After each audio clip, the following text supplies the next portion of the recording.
Виживання кримських політв'язнів за ґратами в російських тюрмах – це головна тема вже традиційної зустрічі об'єднання «Кримська солідарність». На неї зібралися адвокати, правозахисники та родичі бранців.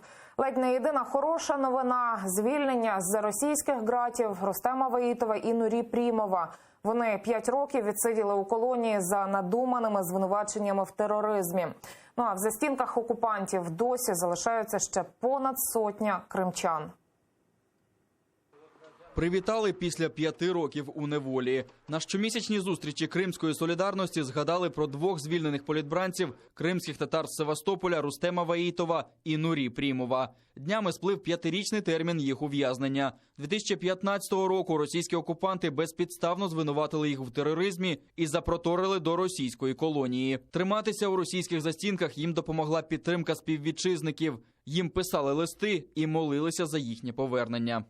Условия содержания были пагубными, и все окружение было достаточно плохим, но тем не менее они выдержали все это, вышли и выражают огромную благодарность народу за поддержку, которую народ оказывал им, за то, что народ вместе с ними все эти 5 лет, можно сказать, отбывал этот срок, потому что этот приговор был не только для этих ребят, а был для всього народу. Повернулися додому бранці совісті, бранці Кремля, декілька наших братів.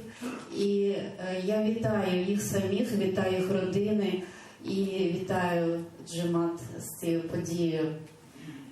Ще хочу додати, що віримо, що врешті-решт всі бранці Кремля повернуться додому.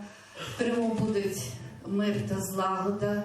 А от мати тяжкохворого бранця і багатодітного батька Айдера Джапарова обурюються. Її син ледь животіє в російських застінках, а винен він лише в тому, що кримський татарин і мусульманин. Прожив всю осознательную жизнь мусульманом, мой сын за секунду превратился в террориста. Мой сын, наоборот, напротив, всегда много работал, чтобы заработать себе на кусок хлеба. Соседей, всех людей, знакомых, ездил, узнавал, у кого похороны, у кого свадьбы, всегда ездил и помогал.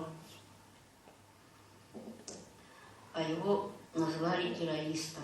Окупанти не зважають ні на погане здоров'я, ні на родини, які лишились без годувальників. Жертвами російських репресій стають всі, хто насмілиться заявити про свою незгоду з режимом, каже адвокат Еміль Корбідінов. Преследуется весь народ и преследуются те, кто говорит вслух, те, кто не боится сказать вслух. И преследуются сначала они в первую очередь, потом доходят до тех, кто все-таки не столь может быть публичен и так далее, и так далее. Но затрагивает это чуть ли не каждую семью. Это сотни административных дел.